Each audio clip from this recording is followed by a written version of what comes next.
Hello student, मेरे YouTube channel जियो math club में आप सभी का स्वागत है। आज हम करेंगे क्लास 12 ज्योग्राफी के 3 मार्कर क्वेश्चन, जिनमें मैंने आपके मिड टर्म एग्जाम के सिलेबस के अकॉर्डिंग बुक 1 एंड बुक 2 के ऑल इंपॉर्टेंट क्वेश्चंस के साथ ही 2024 के बोर्ड एग्जाम के ऑल 5 सेट्स में आए क्वेश्चंस भी इंक्लूड किए हैं।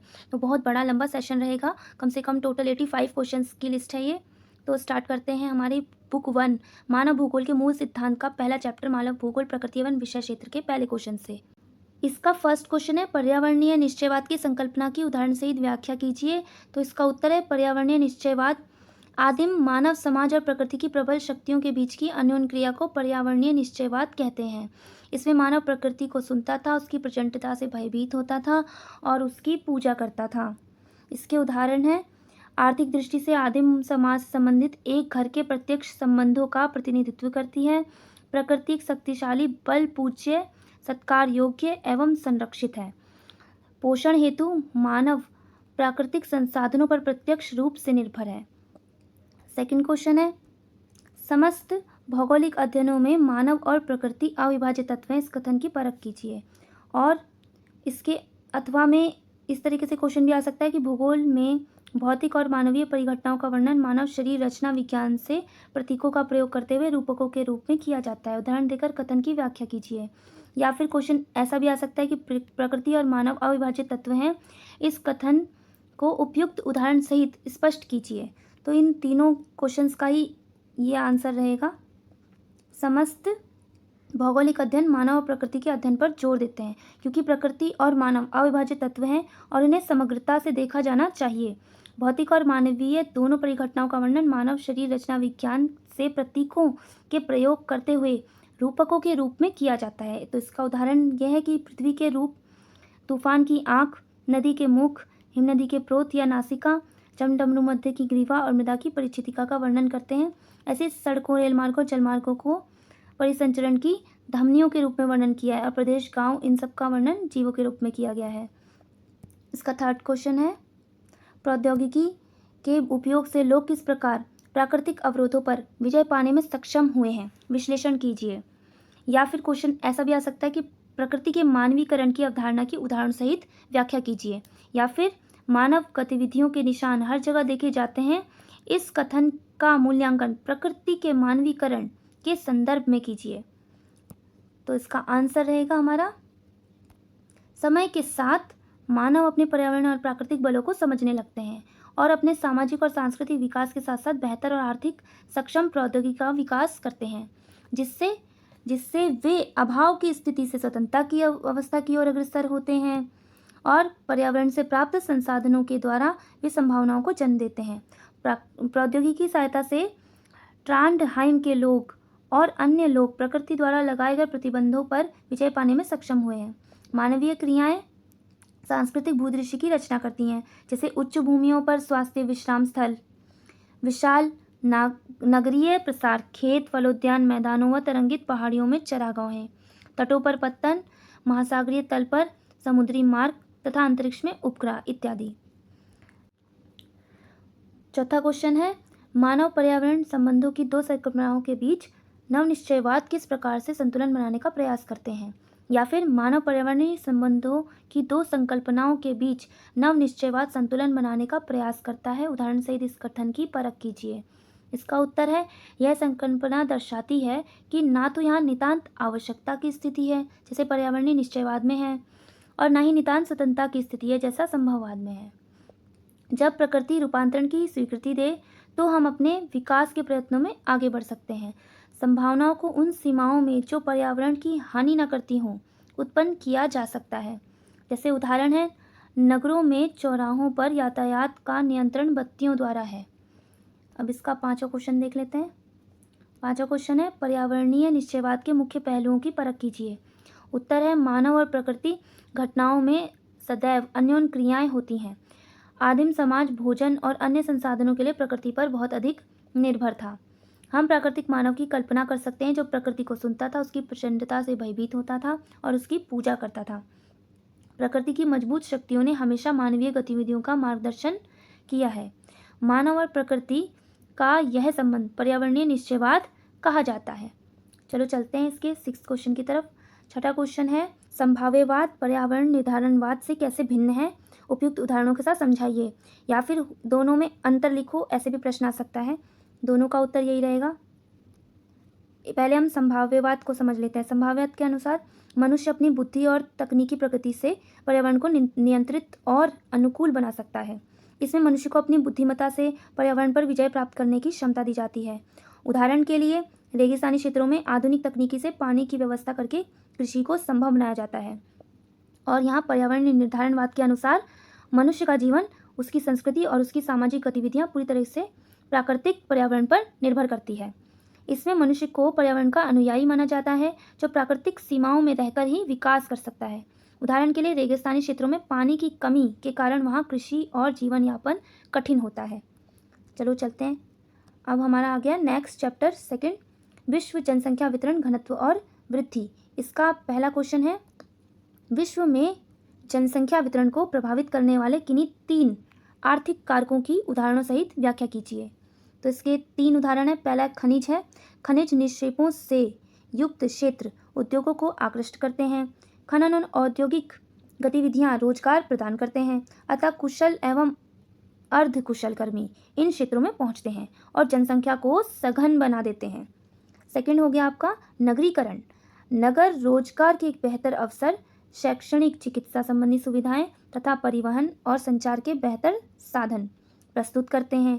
तो अच्छी नागरिक सुविधाएं तथा नागरिक जीवन के आकर्षण लोगों को नगरों की ओर खींचते हैं। इससे ग्रामीण क्षेत्रों में नगरीय क्षेत्रों में प्रवास होता है और नगर आकार में बढ़ जाते हैं। तीसरा है औद्योगिकरण। औद्योगिकरण पेटियां रोजगार के अवसर उपलब्ध कराती हैं और बड़ी संख्या में लोगों को आकर्षित करती हैं। इनमें कारखानों के श्रमिक ही नहीं होते, बल्कि परिवहन परिचालक, बैंक कर्मी, डॉक्टर, अध्यापक तथा अन्य सेवाएं उपलब्ध कराने वाले भी होते हैं। चलो नेक्स्ट क्वेश्चन की तरफ चलते हैं। सेकंड क्वेश्चन है, विश्व में विज्ञान और प्रौद्योगिकी किस प्रकार जनसंख्या वृद्धि को सहायता करते हैं, व्याख्या कीजिए। इसका उत्तर है, मानवीय और प्राणी ऊर्जा के स्थान पर भाप इंजन प्रतिस्थापित हो गया, जिससे पवन और जल के लिए यांत्रिक ऊर्जा उपलब्ध कराई। महामारियां एवं अन्य संक्रामक रोगों के विरुद्ध टीकाकरण, चिकित्सा सुविधाओं में सुधार तथा स्वच्छता से पूरे विश्व में मृत्यु दरों की तीव्रता से घटाने में योगदान दिया। जनांगीकी संक्रमण की प्रथम अवस्था में प्रजनन दर तथा मृत्यु दर दोनों विज्ञान एवं तकनीकी विकास के निम्न स्तर के कारण ऊंची रही। जनांगीकी संक्रमण की द्वितीय अवस्था में चिकित्सा विज्ञान में उन्नति के कारण मृत्यु दर घटी, जिसने जनसंख्या वृद्धि की। तृतीय अवस्था में दोनों प्रजनन एवं मृत्यु दर पर विज्ञान एवं तकनीकी की उन्नति के कारण निम्न रही। तीसरा क्वेश्चन है, जनसंख्या वृद्धि दर क्या है, जनसंख्या की धनात्मक और ऋणात्मक वृद्धि से अंतर कीजिए। उत्तर है, किसी क्षेत्र में निश्चित समयावधि में जनसंख्या में होने वाले परिवर्तन को जनसंख्या वृद्धि कहते हैं। जब जनसंख्या परिवर्तन को प्रतिशत में व्यक्त किया जाता है तो उसे जनसंख्या वृद्धि दर कहते हैं। जनसंख्या वृद्धि दर 2 प्रकार की होती है। जनसंख्या की धनात्मक वृद्धि दर किन्हीं 2 समय अंतरालों के बीच जब जन्म दर मृत्यु दर से अधिक हो जाती है, जन्म दर आपकी मृत्यु दर से अधिक हो जाती है, तब वह जनसंख्या की धनात्मक वृद्धि दर कहलाती है। और किन्हीं 2 समय अंतरालों के बीच जब जन्म दर मृत्यु दर से कम हो जाती है, जन्म दर आपकी मृत्यु दर से कम हो जाती है, तब वह जनसंख्या की ऋणात्मक वृद्धि दर कहलाती है। चलो चलते हैं फोर्थ क्वेश्चन की तरफ। फोर्थ क्वेश्चन है, जनसंख्या परिवर्तन के 3 प्रमुख कारकों को स्पष्ट कीजिए। पहला, जन्म दर। अशोधित जन्म दर को प्रति 1000 स्त्रियों द्वारा जन्म दिए गए जीवित बच्चों के रूप में व्यक्त किया जाता है। इसके उच्च होने या निम्न होने का जनसंख्या परिवर्तन से सीधा संबंध है। मृत्यु दर। मृत्यु दर भी जनसंख्या परिवर्तन में सक्रिय भूमिका निभाती है। जनसंख्या वृद्धि केवल बढ़ती जन्म दर से ही नहीं होती, अपितु घटती मृत्यु दर से भी होती है। फिर है प्रवास। प्रवास के द्वारा जनसंख्या के आकार में परिवर्तन होता है। इसके अंतर्गत उद्गम स्थान को छोड़कर जाना व गंतव्य स्थान पर आकर बसना दोनों सम्मिलित हैं। प्रवास स्थायी व मौसमी दोनों प्रकार का हो सकता है। यह जनसंख्या परिवर्तन में योगदान देता है। नेक्स्ट क्वेश्चन है आपका 5वां, किसी क्षेत्र में जनसंख्या वृद्धि व ह्रास के प्रमुख परिणामों को स्पष्ट कीजिए। किसी देश की जनसंख्या वृद्धि वहाँ के आर्थिक विकास पर धनात्मक ऋणात्मक दोनों प्रकार का प्रभाव डालती है। जनसंख्या वृद्धि के से उत्पन्न समस्याएं, यहाँ पे मैंने बस पॉइंट्स दिए, आप इनको थोड़ा और खोलकर भी लिख सकते हो। संसाधनों पर अत्यधिक भार, संसाधनों का तीव्र गति से ह्रास, जनसंख्या के भरण पोषण में कठिनाई, विकास की गति का अवरुद्ध होना और जनसंख्या ह्रास के परिणाम या घटने के परिणाम हम कह सकते हैं संसाधनों का पूर्ण उपयोग नहीं हो पाता, समाज की आधारभूत संरचना स्वयं ही अस्थिर हो जाती है, देश का भविष्य चिंता व निराशा में डूब जाता है। नेक्स्ट क्वेश्चन है 6, जनसंख्या नियंत्रण के लक्ष्य को प्राप्त करने के लिए सरकार क्या तरीके अपना रही है? विश्व में जनसंख्या नियंत्रण के लिए 3 उपायों को उदाहरण सहित समझाइए। पहला है परिवार नियोजन कार्यक्रमों का प्रसार, अच्छे गर्भ निरोधकों को सरलता से उपलब्ध कराना, शिक्षा का प्रसार विशेषकर स्त्रियों में। 7वां क्वेश्चन है इसका, संसार में जनसंख्या प्रवास के प्रमुख प्रतिकर्ष कारकों का वर्णन कीजिए। प्रतिकर्ष कारक जो है उद्गम स्थान को उदासीन स्थल बनाते हैं। इन कारणों की वजह से लोग इस स्थान को छोड़कर चले जाते हैं। ये इसके जो है कारण वो ये हैं, जैसे रहन सहन की निम्न दशाएं, राजनीतिक परिस्थितियां, प्रतिकूल जलवायु, प्राकृतिक विपदाएं, महामारियां, आर्थिक पिछड़ापन। अब है तीसरा चैप्टर मानव विकास। पहला क्वेश्चन है मानव विकास को मापने की विधियां निरंतर परिष्कृत होती रही हैं, उपयुक्त तर्कों द्वारा इस कथन की पुष्टि कीजिए। उत्तर है मानव विकास को मापने की विधियां निरंतर परिष्कृत होती रही हैं, इसके प्रमाण निम्नलिखित हैं। पहला, मानव विकास सूचकांक स्वास्थ्य, शिक्षा और संसाधनों तक पहुंच जैसे प्रमुख क्षेत्रों में निष्पादन के आधार पर देशों का क्रम तैयार करता है। मानव विकास के विभिन्न तत्वों को ग्रहण करने की नूतन विधियों का अनुसंधान हो रहा है और शोधकर्ताओं ने किसी क्षेत्र विशेष में भ्रष्टाचार के स्तर और राजनीतिक स्वतंत्रता के बीच संबंध ज्ञात किए हैं। नेक्स्ट क्वेश्चन बहुत इंपॉर्टेंट है, डॉक्टर महबूब उल हक द्वारा मानव विकास का वर्णन किस प्रकार किया गया है? या फिर क्वेश्चन ऐसे भी आ सकता है कि डॉक्टर महबूब उल हक द्वारा प्रस्तुत मानव विकास की अवधारणा को समझाइए। इसका उत्तर है विकास मानव के लिए विकल्पों में वृद्धि करता है और मानव विकास जीवन में सार्थक सुधार लाता है। विकासशील परिवर्तनशील है, इसका उद्देश्य ऐसी दशाएं उत्पन्न करना है जिसमें लोग सार्थक जीवन जी सकें। तीसरा क्वेश्चन है संसार के विभिन्न देशों में मानव विकास के निम्न तथा उच्च स्तर क्यों दिखाई पड़ते हैं? उपयुक्त कारण देकर उत्तर की पुष्टि करें। उत्तर है मानव विकास के उच्च स्तर वाले देश, इन देशों में सेवाओं जैसे शिक्षा एवं स्वास्थ्य पर सरकार द्वारा अत्यधिक निवेश किया जाता है तथा इन सेवाओं को उपलब्ध कराना सरकार की प्राथमिकता होती है। राजनीतिक शांति एवं सामाजिक स्थिरता यहाँ पर पाई जाती है और यहाँ पर बहुत अधिक सामाजिक विविधता नहीं है। इन देशों में कौन कौन आते हैं? जैसे Norway, Iceland, Australia, Luxembourg, Canada आदि। फिर मानव विकास के निम्न स्तर वाले देश, सामाजिक सेवाओं में सरकार द्वारा आवश्यक निवेश किया जाता है। इन देशों में प्रतिरक्षा एवं गृह कला शांत करने में अधिक व्यय होता है। चौथा क्वेश्चन है समता का आशय प्रत्येक व्यक्ति को उपलब्ध अवसरों के लिए समान पहुंच की व्यवस्था करना है। उपयुक्त तर्कों द्वारा इस कथन की पुष्टि कीजिए। उत्तर है लोगों को उपलब्ध अवसर लिंग, प्रजाति, आय और भारत के संदर्भ में जाति के भेदभाव के विचार के बिना समान होने चाहिए। यद्यपि ऐसा ज़्यादातर तो नहीं होता, फिर भी यह लगभग प्रत्येक समाज में घटित होता है। किसी भी देश में यह जानना रुचिकर होता है कि विद्यालय से विरत अधिकांश छात्र किस वर्ग से हैं, तब ऐसी घटनाओं के पीछे कारणों का पता लगाना चाहिए। पांचवा क्वेश्चन है भारत में परिक्षिप्त बस्तियों की मुख्य विशेषताओं की व्याख्या कीजिए। यह भारत की एकाकी बस्ती प्रारूप है। सभी घर या झोपड़ियाँ एक दूसरे से एकाकी होते हैं, मतलब अलग अलग एकांत में होते हैं। एकाकी में मतलब एकांत में। ये अधिकांश रूप से पहाड़ी क्षेत्रों में मिलती है, जैसे मेघालय, हिमाचल प्रदेश और उत्तराखंड के अनेक क्षेत्रों में इस प्रकार की बस्ती पाई जाती है। नेक्स्ट क्वेश्चन है मानव विकास के कल्याण उपागम का जोर मानव के विकास करने पर होता है। उदाहरणों सहित इस कथन की व्याख्या कीजिए। पहला है यह उपागम मानव को लाभार्थी या सभी विकासात्मक गतिविधियों के लक्ष्य के रूप में देखता है। यह उपागम शिक्षा, स्वास्थ्य, सामाजिक सुरक्षा और सुख साधनों पर उच्चतर सरकारी व्यय का तर्क देता है। लोग विकास में प्रतिभागी नहीं है, किंतु वे केवल निष्क्रिय प्राप्त करता है। सरकार कल्याण पर अधिकतम व्यय करके मानव विकास को स्तरों में वृद्धि करने के लिए जिम्मेदार है। उदाहरणार्थ उच्च स्तरीय मानव विकास सूचकांक वाले देश विशेष तौर से नॉर्वे, स्वीडन सामाजिक कल्याण गतिविधियों योजनाओं पर बहुत अधिक निवेश करते हैं। नेक्स्ट क्वेश्चन है 7 मानव विकास की क्षमता और मूलभूत आवश्यकताएं दृष्टिकोणों का वर्णन कीजिए, या फिर संसार में मानव विकास के आधारभूत आवश्यकता उपागम को स्पष्ट कीजिए। इस उपागम को मूल रूप से अंतर्राष्ट्रीय श्रम संगठन ने प्रस्तावित किया था। 6 न्यूनतम आवश्यकताओं जैसे स्वास्थ्य, शिक्षा, भोजन, जलापूर्ति, स्वच्छता और आवास की पहचान की गई थी और इन आवश्यकताओं की पूर्ति सबसे पहले आवश्यक है। इसमें मानव विकल्पों की वृद्धि पर जोर नहीं दिया गया है, मूलभूत आवश्यकताओं की व्यवस्था पर जोर दिया गया है। चलो चलते हैं, ये है आपका नेक्स्ट चैप्टर, प्राथमिक क्रियाएं। तो पहला क्वेश्चन है, चलवासी पशुचारण की परिभाषा लिखिए, इसकी किन्हीं 3 विशेषताओं की व्याख्या कीजिए। तो चलवासी पशुचारण क्या होते हैं? चरवासी पशुचारण में पशुपालक समुदाय चारे एवं जल की खोज में एक स्थान से दूसरे स्थान पर घूमते रहते हैं। इनकी प्रमुख विशेषताएं निम्नलिखित है। पशुओं की देखभाल, पशु प्राकृतिक रूप से बड़े होते हैं और इन्हें प्राकृतिक परिवेश में पाला जाता है, यह पूंजी प्रधान नहीं है। पशुओं के प्रकार, चलवासी पशुपालक एक ही समय में विभिन्न प्रकार के पशु रखते हैं, जैसे सहारा व एशिया में मरुस्थलों में भेड़, बकरी व ऊंट पाले जाते हैं।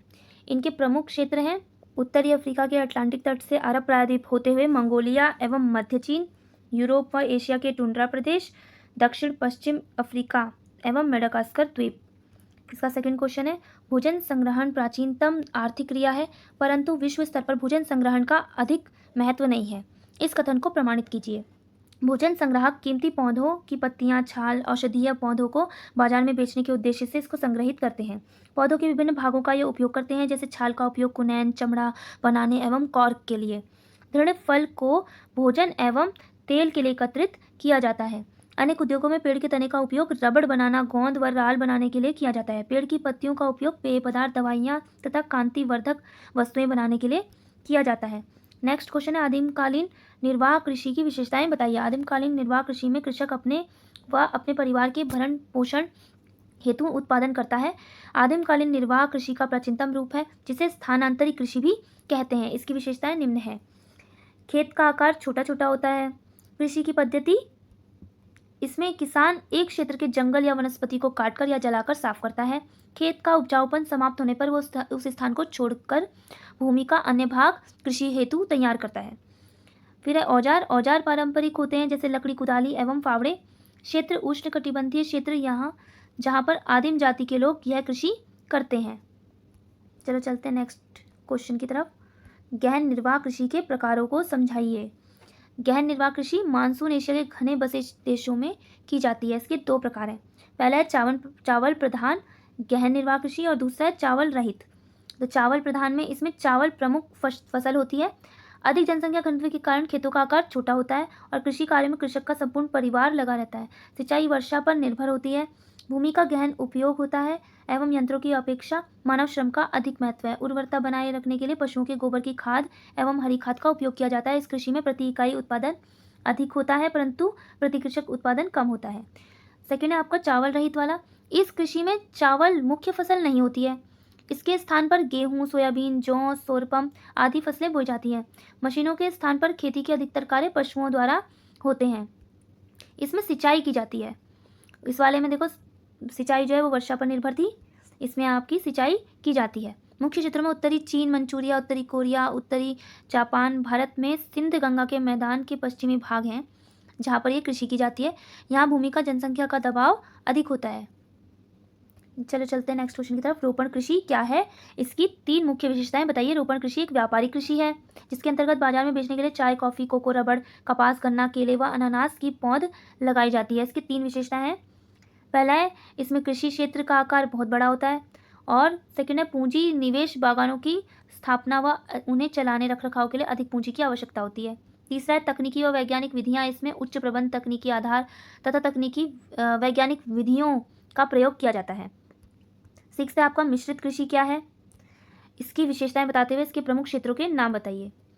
तो मिश्रित कृषि में फसल उत्पादन एवं पशुपालन दोनों को समान महत्व दिया जाता है। इसकी विशेषताएं, फसलों के साथ साथ पशु जैसे मवेशी, भेड़, सुअर, कुक्कुट आय के प्रमुख स्रोत हैं।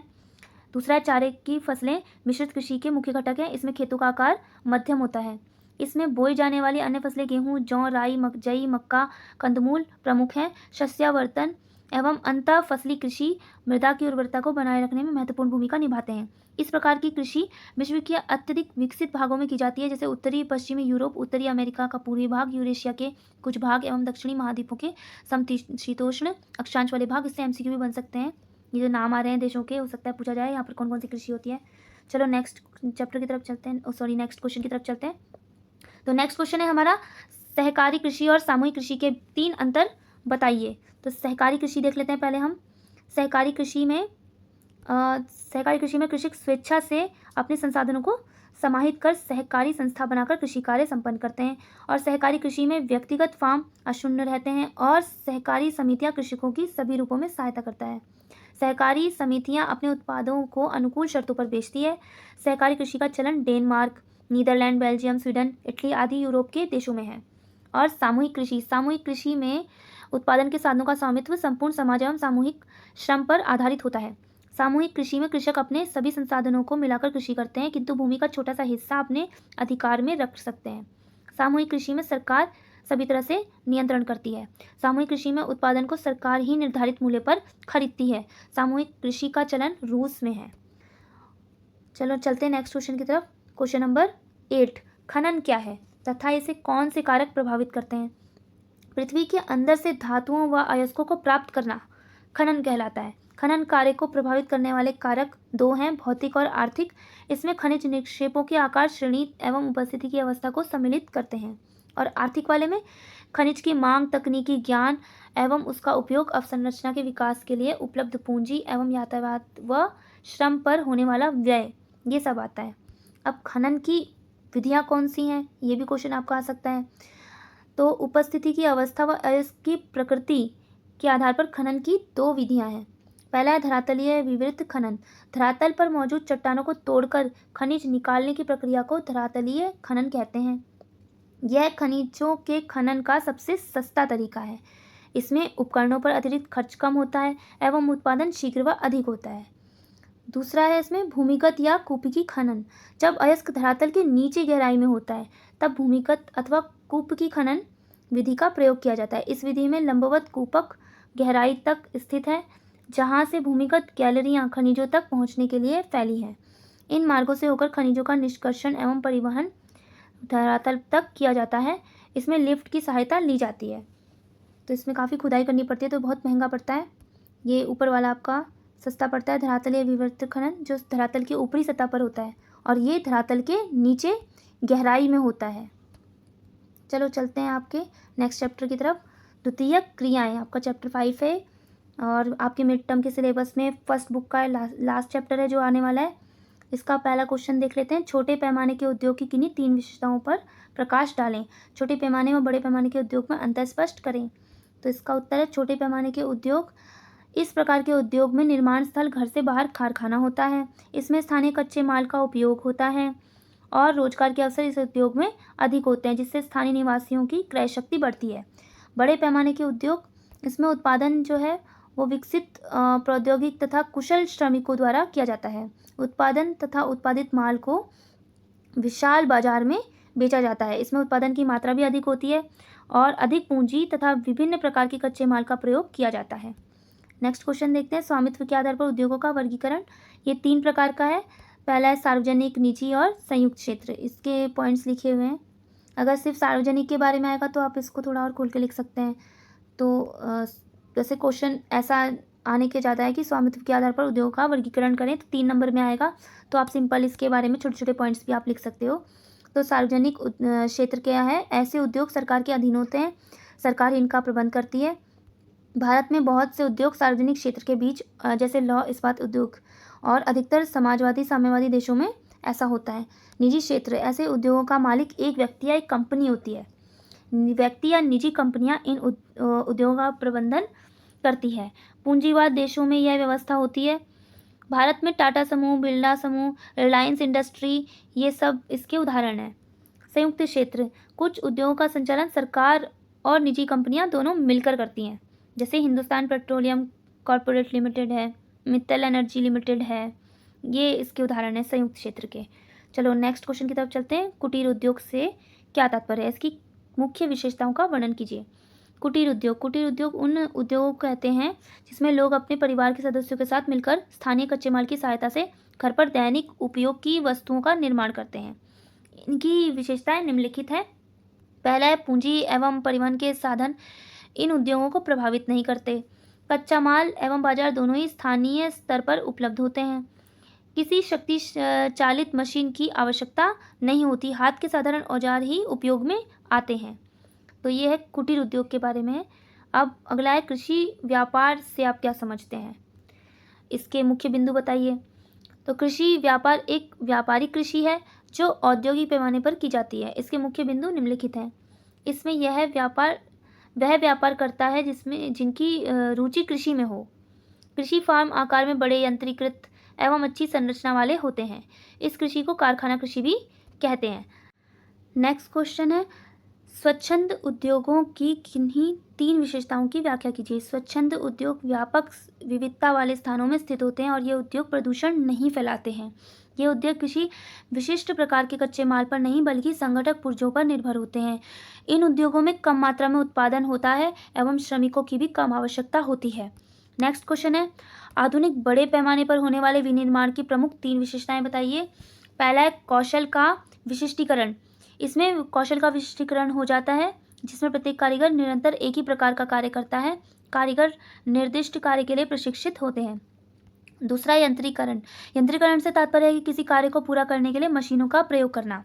आधुनिक उद्योग स्वचालित यंत्रीकरण की विकसित अवस्था है। तीसरा है प्रौद्योगिकी नवाचार। आधुनिक उद्योगों में नया तकनीकी ज्ञान, शोध व विकासमान युक्तियों को सम्मिलित किया जाता है जिसमें विनिर्माण की गुणवत्ता को नियंत्रित करना, अपशिष्टों का निस्तारण व अदक्षता को समाप्त करना व प्रदूषण के विरुद्ध संघर्ष करना मुख्य है। नेक्स्ट क्वेश्चन है, आधुनिक निर्माण की विशेषताएं बताइए। पहला, एक जटिल प्रौद्योगिकी यंत्र, अत्यधिक विशिष्टीकरण एवं श्रम विभाजन के द्वारा कम प्रयास एवं अल्प लागत से अधिक माल का उत्पादन करना। फिर अधिक पूंजी, बड़े संगठन एवं प्रशासकीय अधिकारी वर्ग। ये है बुक 2 भारत, लोक और अर्थव्यवस्था का पहला चैप्टर, जनसंख्या वितरण, घनत्व, वृद्धि और संगठन का पहला क्वेश्चन। भारत में जनसंख्या वृद्धि की प्रावस्था खा की किन्हीं 3 विशेषताओं की व्याख्या कीजिए। इसकी पहली विशेषता है 1921 से 51 के दशकों को जनसंख्या की स्थिर वृद्धि की अवस्था के रूप में जाना जाता है। देश भर में स्वास्थ्य व स्वच्छता में व्यापक सुधारों ने मृत्यु दर को नीचे ला दिया है। बेहतर परिवहन और संचार तंत्र से वितरण प्रणाली में सुधार हुआ है। भारत में जनसंख्या वृद्धि की कुल 4 अवस्थाएं ना, क, ख, ग, घ। इनमें से प्रावस्था ख की विशेषताएं लिखने को आया है क्वेश्चन, और भी आ सकते हैं, आपको सारी प्रावस्था पता होनी चाहिए। चलो नेक्स्ट क्वेश्चन की तरफ चलते हैं। सेकंड क्वेश्चन है, भारत में जनसंख्या का वितरण असमान है, कथन का विश्लेषण कीजिए। उत्तर है, भारत में जनसंख्या का वितरण अत्यधिक असमान है। भारत की लगभग 76% आबादी उत्तर प्रदेश, महाराष्ट्र, बिहार, पश्चिम बंगाल, आंध्र प्रदेश, तमिलनाडु, मध्य प्रदेश, राजस्थान, कर्नाटक एवं गुजरात में बसती हैं, जो यह उजागर करता है कि भारत में भौतिक कारकों में असमानताएं हैं। जैसे देश में कृषि एवं अन्य आर्थिक क्रियाओं के लिए अनुकूल भौतिक कारकों का वितरण अत्यधिक असमान है। उत्तर प्रदेश, बिहार, पश्चिम बंगाल जैसे राज्यों में उपजाऊ मैदान एवं अनुकूल जलवायु बड़ी जनसंख्या का पोषण कर सकती है। सेकंड है, असमान औद्योगिक विकास। इसमें महाराष्ट्र, गुजरात, कर्नाटक जैसे राज्यों में कृषि के साथ साथ औद्योगिक विकास की जनसंख्या संकेंद्रण का कारण है। तीसरा, अवस्थितियाँ। देश में विभिन्न सामाजिक, सांस्कृतिक, ऐतिहासिक अवस्थितियाँ हैं जिसके वजह से देश में जनसंख्या का वितरण असमान है। तीसरा क्वेश्चन है, आर्थिक स्तर की दृष्टि से भारत की जनसंख्या को कितने वर्गों में बांटा जा सकता है। तो 3 वर्गों में बांटा जा सकता है। पहला है मुख्य श्रमिक, वह व्यक्ति जो वर्ष में कम से कम 183 दिन काम करता है वो मुख्य श्रमिक कहलाता है। और सीमांत श्रमिक वो है जो 183 दिनों से कम दिन काम करता है। और अश्रमिक वो है जो व्यक्ति बेरोजगार होता है। चलो चलते हैं नेक्स्ट क्वेश्चन की तरफ। 1901 से 1921 की समयावधि में भारत की जनसंख्या वृद्धि दर में स्थिरता या नकारात्मकता क्यों थी, कारण स्पष्ट करें। इसका उत्तर है, स्वास्थ्य संबंधी सुविधाओं का अभाव था, लोगों में साक्षरता प्रतिशत बहुत कम थी, खाद्यान्नों एवं अन्य आधारभूत सुविधाओं के समुचित वितरण की व्यवस्था नहीं थी। 5वां क्वेश्चन है, भारत सरकार द्वारा राष्ट्रीय युवा नीति कब अपनाई गई तथा इसके मुख्य उद्देश्य क्या थे। तो भारत सरकार द्वारा राष्ट्रीय युवा नीति 2003 में अपनाई गई थी और उसके मुख्य उद्देश्य हैं युवाओं व किशोरों के चहुमुखी विकास पर बल देना, उनके गुणों का बेहतर मार्गदर्शन देना ताकि देश के रचनात्मक विकास में वे अपना योगदान दे सकें और उनमें देशभक्ति व उत्तरदायी नागरिकों के गुण को बढ़ाना। 6 क्वेश्चन है, समाज के समक्ष किशोरों की प्रमुख चुनौतियां क्या हैं? यदि किशोरों को समुचित ढंग से मार्गदर्शित न किया जाए तो वे काफ़ी सुभेद भी होते हैं, स्पष्ट करो। तो इसके जो चुनौतियां हैं समाज के समक्ष किशोरों की प्रमुख चुनौतियां, पहला है निरक्षरता। अधिकतर किशोर वर्ग, विशेषतम स्त्रियां निरक्षर हैं, जिसके कारण वे अपने व परिवार के विकास में योगदान नहीं दे पाती हैं। दूसरा है समुचित मार्गदर्शन का अभाव। किशोरों को समुचित मार्गदर्शन देने के लिए किसी ठोस कदम का अभाव है, जिस कारण वे मार्ग से भटक जाते हैं। और इसकी अन्य चुनौतियां हैं HIV, एड्स, किशोरी माताओं से उच्च मृत्यु दर आदि। 7वां क्वेश्चन है आपका, आर्थिक कारकों के कारण जनसंख्या किस प्रकार प्रभावित होती है? उदाहरण द्वारा स्पष्ट करें। तो आर्थिक कारकों में प्राथमिक, द्वितीयक और तृतीयक क्रियाएं भी सम्मिलित होती हैं। आर्थिक कारकों के कारण जनसंख्या निम्न प्रकार से प्रभावित होती है। पहला है तकनीकी ज्ञान आर्थिक क्रियाओं का अंग है, इसलिए जिस क्षेत्र में तकनीकी ज्ञान पर निर्भर विकास होता है वहीं अधिक जनसंख्या निवास करती है। सेकेंड है औद्योगिक व नगरीय क्षेत्रों में इसी कारण अधिक जनसंख्या बसी होती है, जैसे मुंबई, दिल्ली, कोलकाता, बेंगलुरु आदि। तीसरा है जिन क्षेत्रों में कृषि अधिक होती है वहाँ उत्पादन अधिक होता है, वे क्षेत्र भी अधिक बसे होते हैं, जैसे पश्चिमी उत्तर प्रदेश, हरियाणा आदि। 8वां क्वेश्चन है 1921 से लेकर 1951 के मध्य जनसंख्या वृद्धि स्थिर होने के 3 कारण स्पष्ट करें। पहला है स्वास्थ्य सेवाओं में वृद्धि के कारण मृत्यु दर में कमी आई। समाज में शिक्षा के कारण लोगों में जागरूकता आई और जन्म दर भी कम रही। और तीसरा है, ये टाइप मिस्टेक है, यहाँ पर परिवहन आना था, परिवहन एवं संचार तंत्र के बेहतर होने से वितरण प्रणाली में सुधार आना। अब है आपका ये नेक्स्ट चैप्टर, मानव बस्तियाँ। इसका पहला क्वेश्चन है, भारत में ग्रामीण और नगरीय बस्तियों के बीच किन्हीं 3 आधारभूत अंतरों को स्पष्ट कीजिए। तो पहले हम ग्रामीण बस्तियां देख लेते हैं। ग्रामीण बस्तियां अपने जीवन का पोषण अथवा आधारभूत आर्थिक आवश्यकताओं की पूर्ति भूमि आधारित प्राथमिक आर्थिक क्रियाओं से करती हैं, जैसे कृषि, पशुपालन आदि।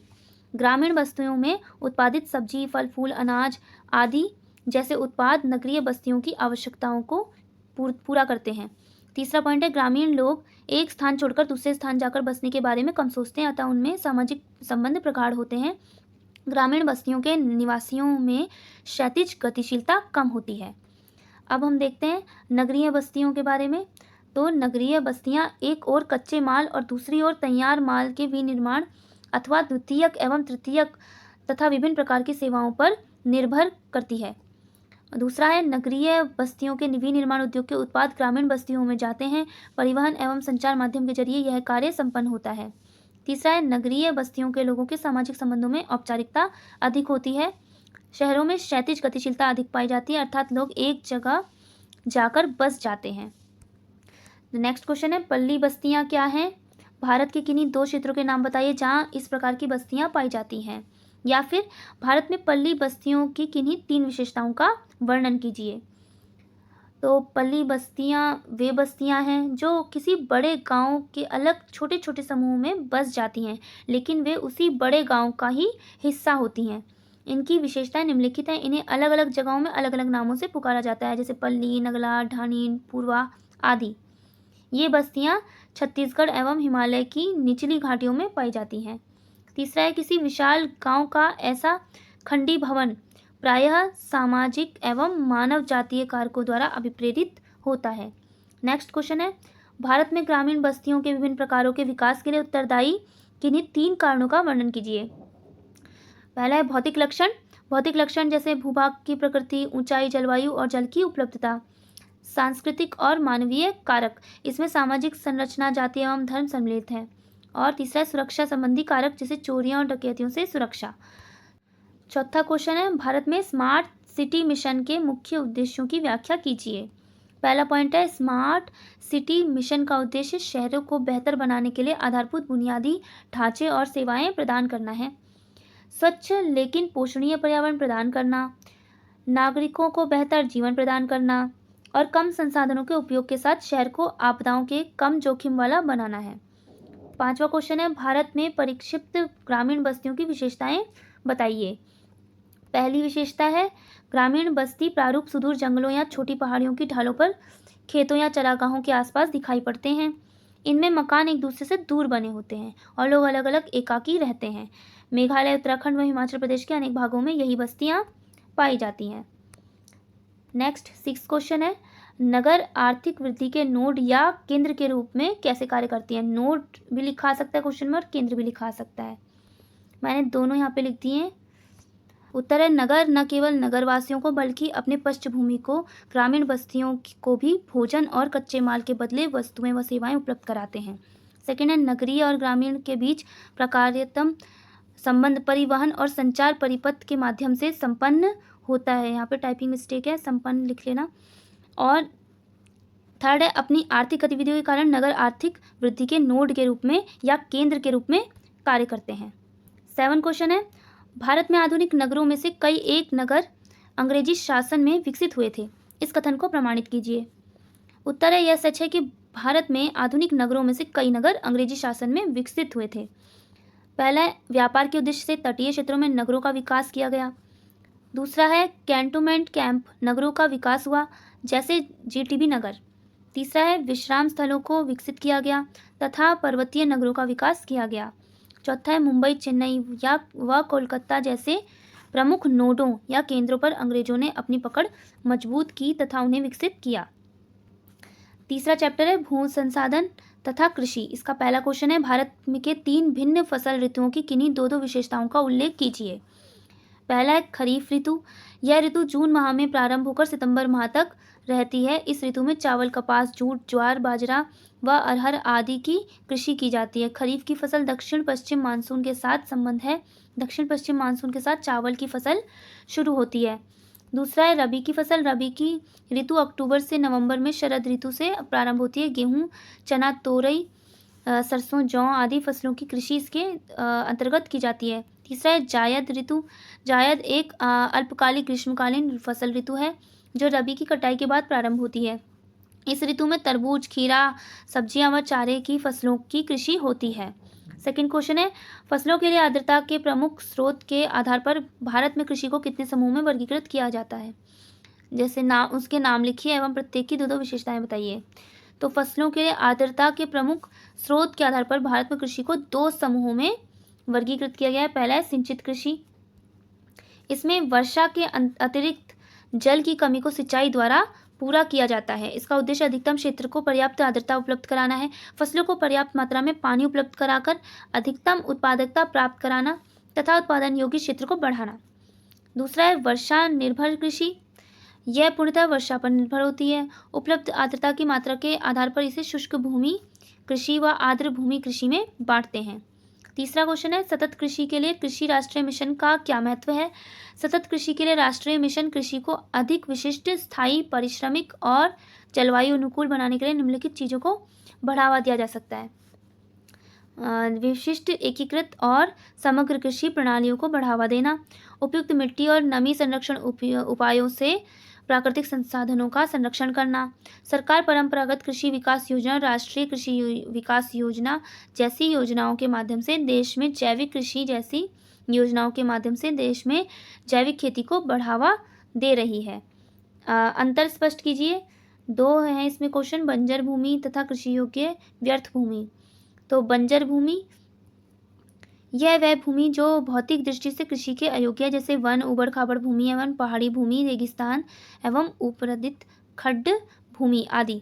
कृषि योग्य व्यर्थ भूमि यह वह भूमि है जो पिछले 5 वर्षों या उससे अधिक समय तक व्यर्थ पड़ी है। इस भूमि को कृषि तकनीकी के जरिए कृषि क्षेत्र के योग्य बनाया जा सकता है।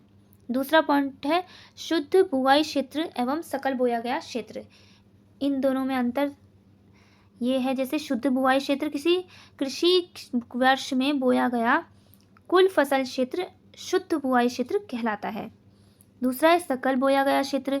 जोते एवं बोए गए क्षेत्र में शुद्ध बुवाई क्षेत्र तथा शुद्ध क्षेत्र का वह भाग शामिल किया जाता है जिसका उपयोग एक से अधिक बार किया गया हो।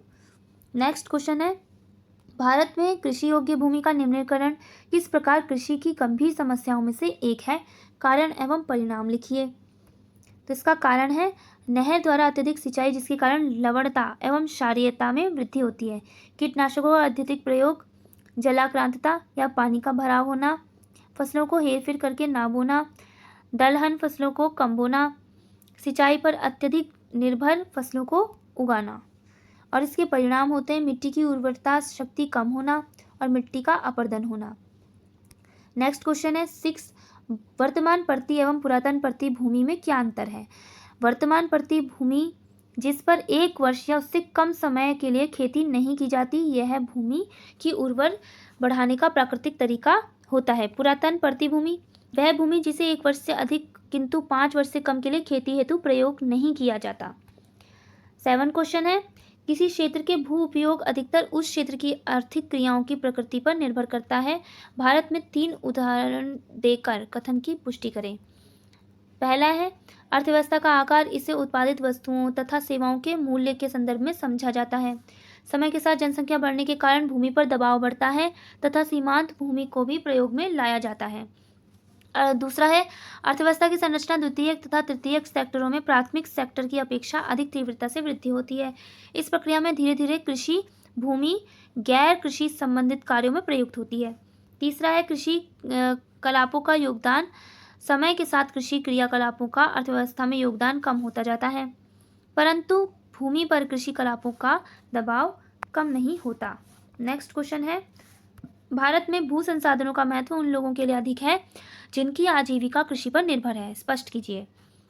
द्वितीय एवं तृतीय क्रियाओं की अपेक्षा कृषि पूर्णतया भूमि पर आधारित है। भूमिहीनता का ग्रामीण क्षेत्रों में गरीबी से प्रत्यक्ष संबंध है। दूसरा, भूमि की गुणवत्ता कृषि उत्पादन को प्रभावित करती है, अन्य कार्यों को नहीं। तीसरा है, ग्रामीण क्षेत्रों में भूमि का स्वामित्व आर्थिक मूल्य के साथ साथ सामाजिक सम्मान से भी जुड़ा है। 9 क्वेश्चन है इसका, भारत की 2 प्रमुख पेय फसलों के नाम लिखिए। प्रत्येक फसल के 2 महत्वपूर्ण उत्पादक राज्यों के नाम भी लिखिए। भारत की 2 प्रमुख पेय फसल चाय और कहवा है। चाय के महत्वपूर्ण उत्पादक राज्य हैं असम, पश्चिम बंगाल और तमिलनाडु। कहवा के हैं कर्नाटक, केरल और तमिलनाडु। 10वां क्वेश्चन है, साझा संपत्ति संसाधन का छोटे कृषकों तथा महिलाओं के लिए विशेष महत्व है। इस कथन को स्पष्ट कीजिए। पहला पॉइंट है, ग्रामीण क्षेत्रों में भूमिहीन छोटे कृषकों तथा अन्य आर्थिक रूप से कमजोर वर्ग के व्यक्तियों के जीवन यापन में इनका महत्व है, क्योंकि भूमिहीन होने के कारण पशुपालन से प्राप्त आजीविका पर निर्भर है। दूसरा है, ग्रामीण इलाकों में महिलाओं की जिम्मेदारी चारा व ईंधन एकत्रित करने की होती है। तीसरा है, साझा संपत्ति संसाधन वन उत्पादन जैसे फल, रेशे, गिरी, औषधीय पौधे आदि उपलब्ध कराती है। चौथा चैप्टर है, जल संसाधन। इसका पहला प्रश्न है, भारत में जल क्रांति अभियान में के किन्हीं 3 उद्देश्यों का विश्लेषण कीजिए। पहला है, प्रति व्यक्ति जल की उपलब्धता को सुनिश्चित करना। दूसरा है, भारत के विभिन्न क्षेत्रों में पारंपरिक तरीकों से जल संरक्षण और प्रबंधन सुनिश्चित कराना। तीसरा है, जल क्रांति अभियान का लक्ष्य स्थानीय निकायों और सरकारी संगठन एवं नागरिकों को सम्मिलित करके इन अभियान के उद्देश्य के बारे में जागरूकता फैलाना। नेक्स्ट क्वेश्चन है, भारतीय राष्ट्रीय जल नीति की किन्हीं 3 मुख्य विशेषताओं का विश्लेषण कीजिए। सिंचाई और बहुउद्देशीय परियोजनाओं में पीने का जल घटक में सम्मिलित करना चाहिए, जहां पेयजल के स्रोत का कोई भी विकल्प नहीं है। पेयजल सभी मानव जाति और प्राणियों को उपलब्ध कराना पहली प्राथमिकता होनी चाहिए। इसके लिए सतह और भौम जल दोनों की गुणवत्ता के लिए नियमित जांच होनी चाहिए। जल की गुणवत्ता सुधारने के लिए एक चरणबद्ध कार्यक्रम शुरू किया जाना चाहिए। तीसरा है, शिक्षा, विनिमय उपक्रमों, प्रेरकों और अनुक्रमणों द्वारा जल संरक्षण के लिए जागरूकता बढ़ानी चाहिए। थर्ड क्वेश्चन है, भारत में उद्योग जल संसाधनों को प्रदूषित करने में किस प्रकार उत्तरदायी है, उदाहरण के साथ स्पष्ट करें। या फिर भारत में तीव्र औद्योगिकरण जल संसाधनों का तेजी से ह्रास किया है, तो उसको स्पष्ट कीजिए। उद्योगों से निकला अवशिष्ट पदार्थों को बिना शुद्ध किए नदियों और झीलों में डाला जाता है और ये प्रदूषण तत्व जल जीवों को नुकसान पहुंचाते हैं। तीसरा है, रसायन, चमड़ा, लुगदी एवं कागज उद्योग सर्वाधिक नुकसान पहुंचाने वाले उद्योग हैं। चौथा क्वेश्चन है, दक्षिण भारत की प्रमुख नदियों में अपने वार्षिक जल प्रवाह का अधिकतर भाग काम में लाया जाता है, लेकिन ब्रह्मपुत्र व गंगा नदियों के बेसिनों में ऐसा संभव नहीं हो पाया है। क्यों? इसका कारण देना है। तो गंगा और ब्रह्मपुत्र नदियों के बेसिनों में दक्षिण भारत की नदियों की अपेक्षा अधिक वर्षा होती है। इनका प्रवाह बहुत तीव्र एवं वर्ष पर्यंत है। दूसरा है, गंगा व ब्रह्मपुत्र जैसे उत्तर भारतीय नदियों का धरातल मुलायम, समतल व नदी अवरोधों से मुक्त है। इसलिए नदियों के जल का अधिकांश भाग समुद्रों में चला जाता है, इसका प्रयोग नहीं होता। तीसरा है, दक्षिण भारत की नदियों में जल का अधिकांश भाग तालाबों व जलाशयों में एकत्र किया जाता है। इन नदियों पर जल प्रपात व अन्य अवरोध पाए जाते हैं। इस कारण उनके जल का अधिकांश भाग प्रयोग में लाया जाता है। नेक्स्ट क्वेश्चन है, भारत में जल संसाधनों का संरक्षण क्यों आवश्यक है? इसके प्रमुख कारकों को स्पष्ट कीजिए। पहला है अलवणीय जल की घटती उपलब्धता, शुद्ध जल की घटती उपलब्धता, जल की बढ़ती मांग, तेजी से फैलते हुए प्रदूषण से जल की गुणवत्ता का ह्रास। नेक्स्ट क्वेश्चन है, भारत में कुल राज्यों में भौम जल संसाधन के अत्यधिक उपयोग के 3 दुष्परिणामों का वर्णन कीजिए। पहला है, पंजाब, हरियाणा और पश्चिम उत्तर प्रदेश में भौम जल संसाधन के अत्यधिक उपयोग से भौम जल स्तर नीचा हो गया है। राजस्थान और महाराष्ट्र में अधिक जल निकालने के कारण भूमिगत जल में फ्लोराइड की मात्रा बढ़ गई है। पानी को प्राप्त करने के लिए अधिक ऊर्जा की आवश्यकता होती है। 7वां क्वेश्चन है, जल संभर प्रबंधन के लिए सरकार द्वारा उठाए गए प्रमुख कदम कौन से हैं? कम से कम 4 बिंदुओं में स्पष्ट कीजिए। या फिर जल संभर प्रबंधन की व्याख्या करें, इसके मुख्य उद्देश्य बताएं। जल संभर प्रबंधन धरातलीय एवं भौम जल संसाधनों का दक्ष प्रबंधन है, जिसमें कि वे व्यर्थ ना हो, जल संभर प्रबंधन कहलाता है। इससे भूमि, जल, पौध एवं प्राणियों तथा मानव संसाधन के संरक्षण को भी विस्तृत अर्थ में शामिल करते हैं। इसके लिए सरकार द्वारा उठाए गए कदम निम्न हैं। पहला, हरियाली। हरियाली केंद्र सरकार द्वारा प्रवर्तित जल संभर विकास परियोजना है। इस योजना से ग्रामीण जल संरक्षण करके पेयजल, वन रोपण, मत्स्य पालन एवं सिंचाई की सुविधा भी प्राप्त कर सकते हैं। दूसरा है नीरू मीरू कार्यक्रम, जो आंध्र प्रदेश में चलाया गया है, जिसका तात्पर्य है जल और आप। इस कार्यक्रम में स्थानीय लोगों को जल संरक्षण की विधियां सिखाई गई हैं। तीसरा है अरवारी पानी संसद। ये राजस्थान में जोहड़ की खुदाई एवं रोक बांध बनाकर जल प्रबंधन इसमें किया जाता है। 8वां क्वेश्चन है, भारत में सिंचाई की बढ़ती हुई मांग के लिए उत्तरदायी कारकों का वर्णन करें। भारत एक उष्णकटिबंधीय प्रदेश है, इसलिए यहाँ सिंचाई की मांग अधिक है। सिंचाई की बढ़ती मांग के कारण निम्नलिखित है। वर्षा का असमान वितरण, देश में सारे वर्ष वर्षा का अभाव बना रहता है। अधिकांश वर्षा केवल मानसून या वर्षा के मौसम में ही होती है, इसलिए शुष्क ऋतु में सिंचाई के बिना कृषि संभव नहीं है। दूसरा है मानसूनी जलवायु। भारत की जलवायु मानसूनी है, जिसमें केवल 3 से 4 महीने तक ही वर्षा होती है। अधिकतर समय शुष्क ही रहता है, जबकि कृषि पूरे वर्ष होती है। इसलिए सिंचाई पर भारतीय कृषि अधिक निर्भर है। तीसरा है खाद्यान्न व कृषि प्रधान कच्चे माल की बढ़ती मांग। देश की बढ़ती जनसंख्या के कारण खाद्यान्नों व कच्चे माल की मांग में निरंतर वृद्धि हो रही है। इसलिए बहुफसली कृषि जरूरी है, जिसके कारण सिंचाई की मांग बढ़ रही है। 5वां चैप्टर है खनिज तथा ऊर्जा संसाधन। इसका पहला क्वेश्चन है, तांबे के 2 लाभ बताइए और भारत के 2 मुख्य तांबा क्षेत्रों का उल्लेख करिए। तो तांबे के लाभ हैं, बिजली की मोटरें, ट्रांसफार्मर, जनरेटर्स आदि के बनाने तथा विद्युत उद्योग के लिए तांबा अपरिहार्य धातु है, मतलब बहुत ही इम्पोर्टेंट है। यह एक आघात वर्धनीय तथा तन्य धातु है। आभूषणों को मजबूती प्रदान करने के लिए इसे सोने के साथ मिलाया भी जाता है। खनन क्षेत्र, और यहाँ पे लिखा है कि क्षेत्र भी बताने के लिए, तो क्षेत्र है झारखंड का सिंहभूमि जिला, मध्य प्रदेश में बालाघाट, राजस्थान में झुंझुनू और अलवर व खेतड़ी जिले। नेक्स्ट क्वेश्चन है, मैग्नीज के 2 लाभ बताओ तथा 4 उत्पादक राज्यों का उल्लेख करो। इसके लाभ है, लौह अयस्क के प्रगलन के लिए महत्वपूर्ण कच्चा माल है। इसका उपयोग लौह मिश्र धातु तथा विनिर्माण में भी किया जाता है। इसके क्षेत्र हैं उड़ीसा, कर्नाटक, महाराष्ट्र, मध्य प्रदेश, आंध्र प्रदेश व झारखंड। तीसरा क्वेश्चन है, जैव ऊर्जा ऊर्जा परिवर्तन का संभावित स्रोत है। भारत जैसे विकासशील देश में यह ग्रामीण एवं शहरी जीवन को बेहतर बना सकता है, स्पष्ट कीजिए। उत्तर है, जैव ऊर्जा उस ऊर्जा को कहा जाता है जिसे जैविक उत्पादों से प्राप्त किया जाता है। इसमें कृषि अवशेष, सीवेज का अवशेष व औद्योगिक अपशिष्ट शामिल होते हैं। दूसरा है, जैव ऊर्जा पर्यावरण अनुकूल है। यह ग्रामीण जीवन में लोगों की आत्मनिर्भरता को बढ़ाकर उनके आर्थिक जीवन को बेहतर बनाएगा तथा जलाऊ लकड़ी पर निर्भरता को घटाएगा। शहरी क्षेत्रों के विशाल मात्रा में निकलने वाले अपशिष्टों के उचित निपटान की समस्या का समाधान व उनकी ऊर्जा की पूर्ति को सुनिश्चित करेगा। चौथा क्वेश्चन है, पवन ऊर्जा पूर्ण रूपेण प्रदूषण मुक्त और ऊर्जा का असमाप्य स्रोत है। इसकी भारत में अपार संभावनाएं हैं, स्पष्ट करो।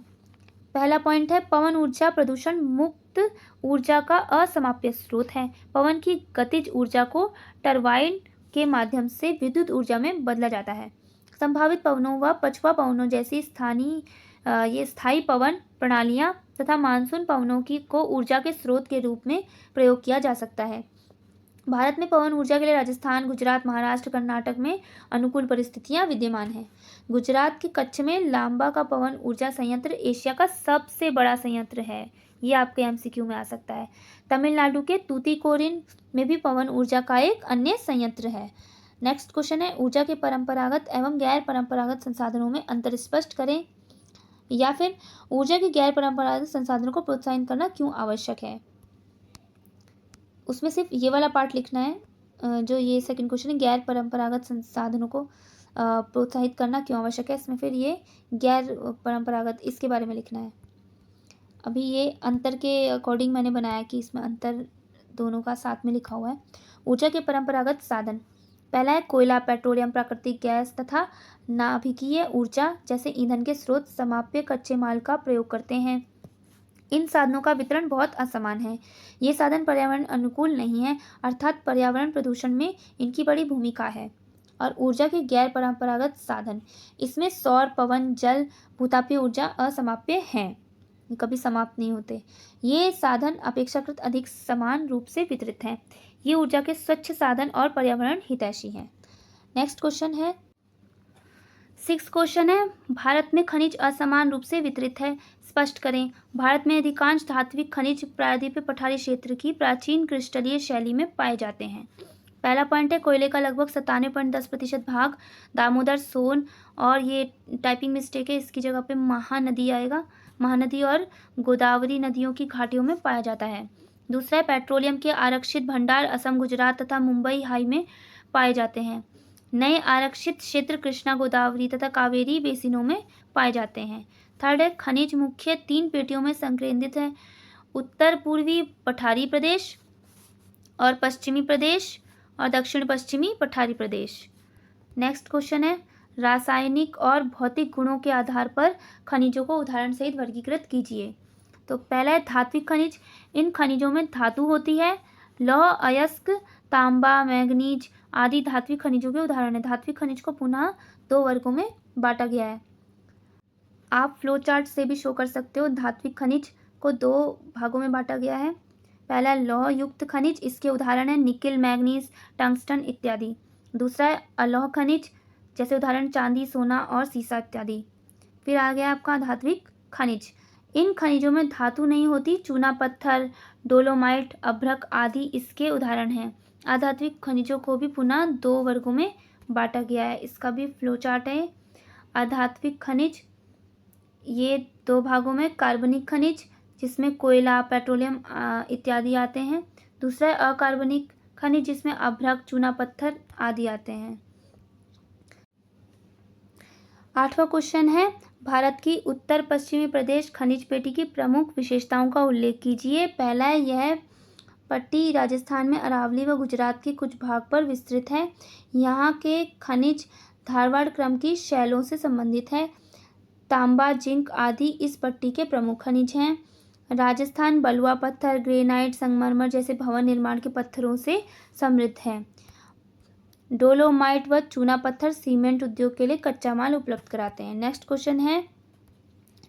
9 क्वेश्चन भारत की दक्षिणी पश्चिमी पठार प्रदेश खनिज पेटी की प्रमुख विशेषताओं का उल्लेख कीजिए। यह पट्टी कर्नाटक, गोवा, संस्पर्शी तमिलनाडु, उच्च भूमि व केरल पर विस्तृत है। दूसरा, यह पट्टी लौह धातुओं तथा बॉक्साइट से समृद्ध है। इसमें उच्च कोटि का लौह अयस्क, मैंगनीज तथा चूना पत्थर भी पाया जाता है।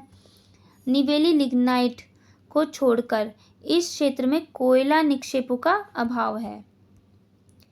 10 क्वेश्चन है भारत में ऊर्जा के परंपरागत स्रोत के रूप में कोयले का वर्णन कीजिए। इसका मुख्य प्रयोग, ये गलत लिखा है, प्रयोग लिख देना इसकी जगह, ताप विद्युत उत्पादन के लिए किया जाता है। और कोयले का प्रयोग लौह अयस्क प्रगलन के लिए किया जाता है। और भारत में कोयला निक्षेपों का लगभग 80% भाग बिटुमिनस प्रकार का तथा गैर कोकरारी श्रेणी का है।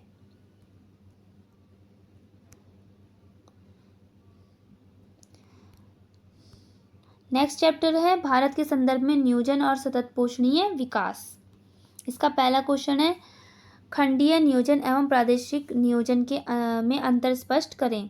खंडीय नियोजन अर्थव्यवस्था के विभिन्न सेक्टरों जैसे कृषि, सिंचाई, विनिर्माण, ऊर्जा, परिवहन, संचार, सामाजिक अवसंरचना और सेवाओं के विकास के लिए कार्यक्रम बनाना और उन्हें लागू करना। फिर है प्रादेशिक नियोजन, देश के सभी क्षेत्रों में आर्थिक विकास समान रूप से नहीं हो पाता, इसलिए विकास का लाभ सभी को समान रूप से पहुंचाने के लिए योजनाओं के ने प्रदेशों की आवश्यकताओं के अनुसार नियोजन किया, इसे प्रादेशिक नियोजन कहते हैं। दूसरा क्वेश्चन है, मात्र कृषि एवं पशुपालन के विकास से इंदिरा गांधी नहर कमांड क्षेत्र में आर्थिक सतत पोषणीय विकास की अवधारणा को साकार नहीं किया जा सकता। उठाए जाने वाले कदमों की व्याख्या कीजिए। तो इसके कदम ये हैं, इन क्षेत्रों में कृषि और संबंधित क्रियाकलापों को अर्थव्यवस्था के अन्य सेक्टरों के साथ विकसित करना होगा। इन क्षेत्रों का आर्थिक विविधीकरण करना पड़ेगा। गांवों की आबादी कृषि सेवा क्षेत्र और विपणन केंद्रों को जोड़कर उनके बीच प्रकार्यात्मक संबंध स्थापित करना होगा। तीसरा क्वेश्चन है, नहर कमांड क्षेत्र के सिंचाई के लिए जल प्रदान करने में इंदिरा गांधी नहर का महत्व स्पष्ट कीजिए। और या फिर क्वेश्चन ऐसा आ सकता है कि इंदिरा गांधी नहर कमांड क्षेत्र में नहरी सिंचाई के प्रारंभ होने से उसकी पारिस्थितिकी, अर्थव्यवस्था तथा समाज रूपांतरित हो गया है, इस कथन का विश्लेषण कीजिए। उत्तर है, सिंचाई के प्रसार ने इस शुष्क क्षेत्र की पारिस्थितिकी, अर्थव्यवस्था और समाज को रूपांतरित कर दिया। मृदा में लंबे समय तक नमी उपलब्धता संभव हो सकी है। फलस्वरूप वनीकरण और चारागाह कार्यक्रमों से भूमि हरी भरी हो गई है। वायु अपर्दन और नहरी तंत्र में बालू निक्षेप की प्रक्रियाएं धीमी पड़ गई हैं। प्रदेश की कृषि अर्थव्यवस्था प्रत्यक्ष रूप से रूपांतरित हो गई है तथा बोए गए क्षेत्र का विस्तार और फसलों की सघनता में वृद्धि हुई है। चना, बाजरा और ज्वार का स्थान गेहूं, कपास, मूंगफली और चावल ने ले लिया है। कृषि पशुधन उत्पादन में अत्यधिक वृद्धि हुई है। चौथा क्वेश्चन है, भरमौर जनजातीय क्षेत्र में समन्वित जनजातीय विकास कार्यक्रम के सामाजिक लाभ क्या हैं? उत्तर है, इसके लाभ साक्षरता दर में तेजी से वृद्धि हुई है। यहाँ स्त्री साक्षरता 1971 में 1.88% से बढ़कर 2011 में 65% हो गई। दूसरा है, लिंग अनुपात में सुधार और बाल विवाह में कमी आई है। साक्षरता में लिंग असमानता भी कम हुई है। तीसरा है, 20वीं शताब्दी के अंतिम 3 दशकों के दौरान भरमौर क्षेत्र में दालों और अन्य नकदी फसलों की खेती में बढ़ोतरी हुई है। पांचवा क्वेश्चन है, सतत पोषणीय विकास की संकल्पना को परिभाषित कीजिए। उत्तर है, सतत पोषणीय विकास की संकल्पना का अर्थ है वर्तमान पीढ़ी की आवश्यकताओं को इस प्रकार पूरी करना कि भविष्य की पीढ़ियों की आवश्यकताओं से समझौता ना हो।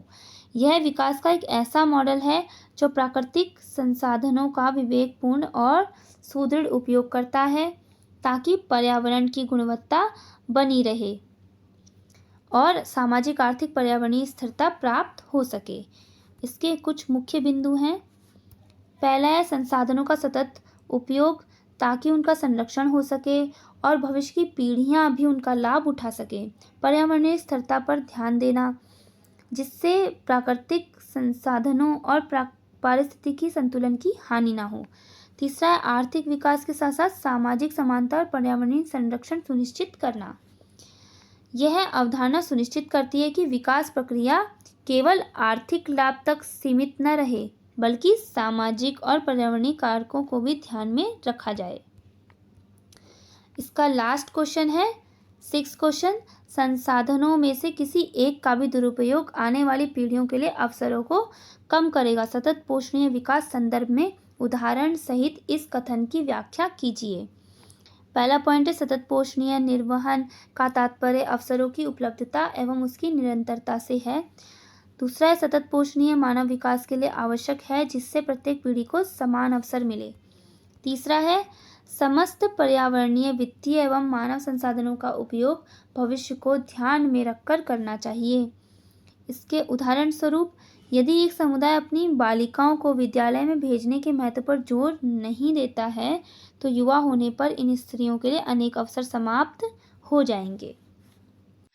तो ये थे मिड टर्म सिलेबस के बुक 1 एंड बुक 2 के टोटल 85 क्वेश्चंस की लिस्ट। तो सब्सक्राइब फॉर मोर।